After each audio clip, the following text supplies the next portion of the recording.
So ayun, nag-import kami ng apat na nakapackage na sa finals dito sa part na to para sa pagde-develop ng laro. Then dito, in-extend namin yung color game sa JFrame para siya yung mag-pop up sa Windows, yung una. Then dito, gumamit kami ng array sa colors para dun sa mga gagamiting kulay sa paglalaro. Then dito, naglagay kami ng default na pera para dun sa pagbebet. Then dito naman, ito yung 0 kapag wala ka pang naibit na pera. Then dito naman, sa part na to, ito yung sa mga buttons, tsaka yung mga components na gagamitin. Then din naman sa part na to, ito yung sa paggamit ng panibagong Windows. Yung pangalawang window na mag-pop up kapag may isang event na nangyari. Kunwari, pinindot mo yung play, pupunta siya dun sa another window. Then, dito naman,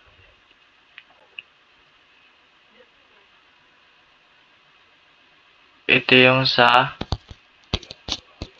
frame. Itong part na to, ito yung sa frame.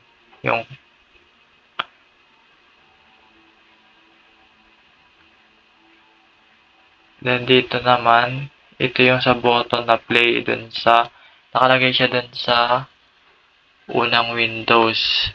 Sa button. Ito yung button na play. Then, ito naman, naglagay din kami ng title na Welcome to Color Game. Gamitan namin siya ng J-label. Then dito, sa part na to, yan.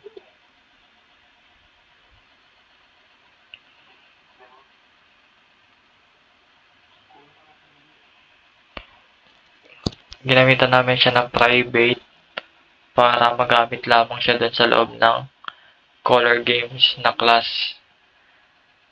Then yung action listener naman dito para yung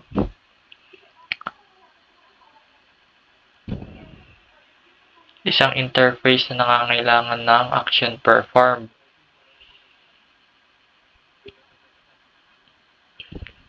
Tsaka kapag nag-respond siya kapag mayroong button na pinindot.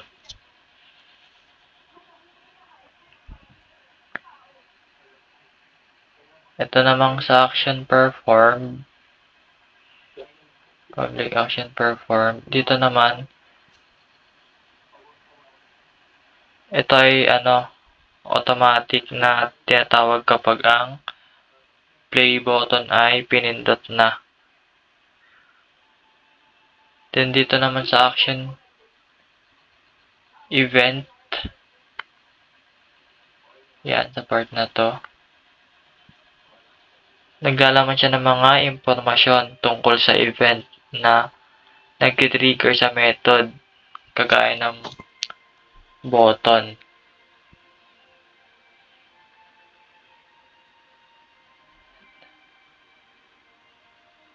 Then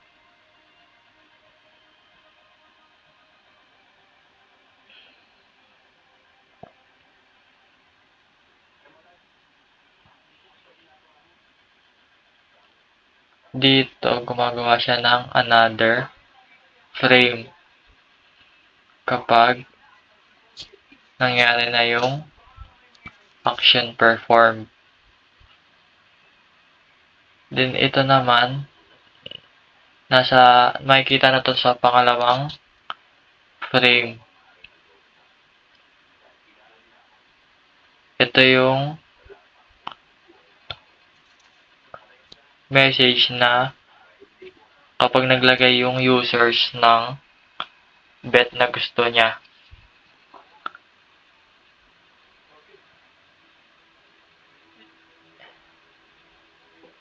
Ito yan.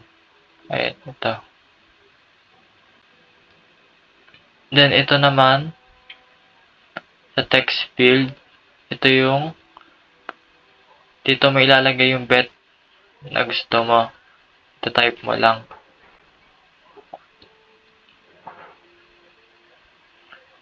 Then, dito naman yung button na bet kapag nakapag-bet ka na ng pera. I-click mo lang yung bet. Then, kapag nakabet ka na, ito naman sa part na to, pipindutin mo na yung start para magsimula na yung laro. Then, ito naman, sa pag-initialize na ng mga buttons. Itong part na to. Then,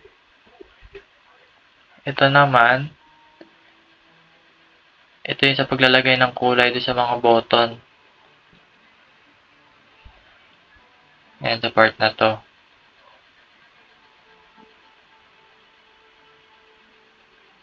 Then, dito,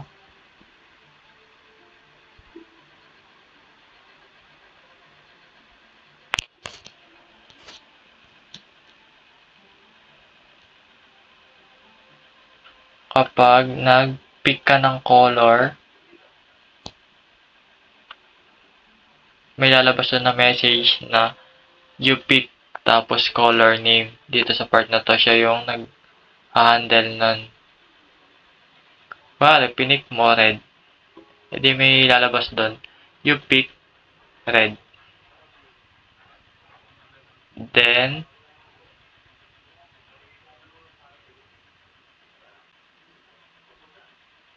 dito, ito na yung sa part ng pagbebet.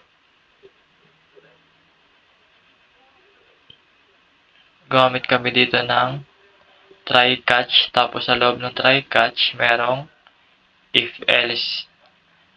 Na kapag yung pera mo yung benet mo ay sobra dun sa pera mo, may lalabas dun na message na insufficient funds.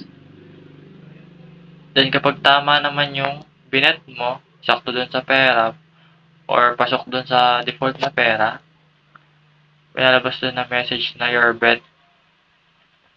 Tapos yung pera na binet mo. Then dito naman, dito, ina-handle nito yung amount na ibebet mo. Kunwari, binet mo letters, ay hindi naman siya numbers, ay di may lalabas doon na invalid bet amount. Siya yung nag-handle doon sa error handling na yan. Then dito naman, sa part na to,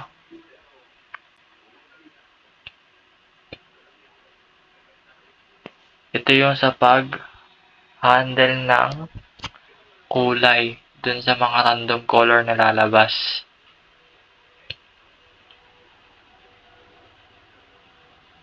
Na kapag pinindot mo yung color, siya yung lalabas dun sa laro.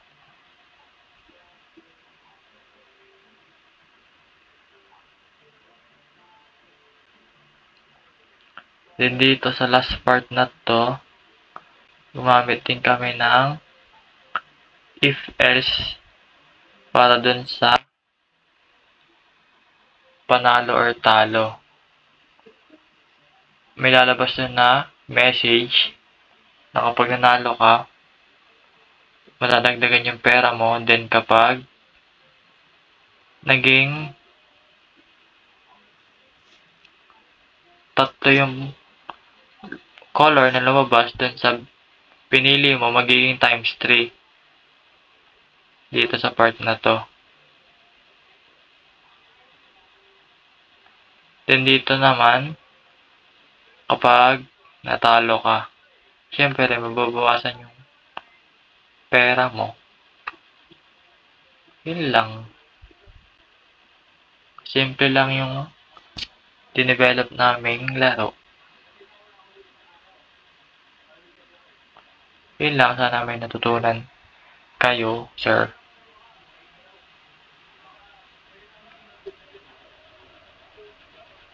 Yan is welcome to Color Bay. So, play natin. Kapag plinay nyo, ang sunod na lalabas dyan na frame is, ang laman niya is tatlong buttons. Yan, no? 6 buttons na may different colors. Red, white, yellow, pink, green, blue. So, yan. So, paano ka mananalo dyan? Itong red, white, dapat lalabas dito sa button 1 mo. Yellow and pink, lalabas dito sa button 3 mo. Green at blue, lalabas dito sa button 2. Kasi kahit anong gawin mo dyan, no? Yan lalabas dun. Paano ka mananalo? Ganyan. Bet mo. Sufficient funds. 1,000 nga lang pala pera natin. 200. Bet. Start. Yan ang bet mo, ha. Ayan. Nanalo ka. Dalawa, 1, 2. Ganun. Paano ka nanalo? Kasi, yung green mo na pinili mo is nandito sa window, sa button 2. And yung pink na pinili mo is nasa button 3. So, panalo ka dyan. Naka tinamaan mo, no? Times 2 agad. 2 times 2 agad yan, no? So, yun.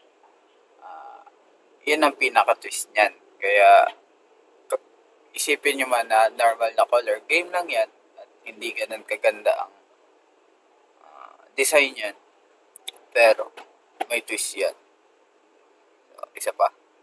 Let's say, red, yellow, blue naman. So, bet ulit, 200. Start, you lose.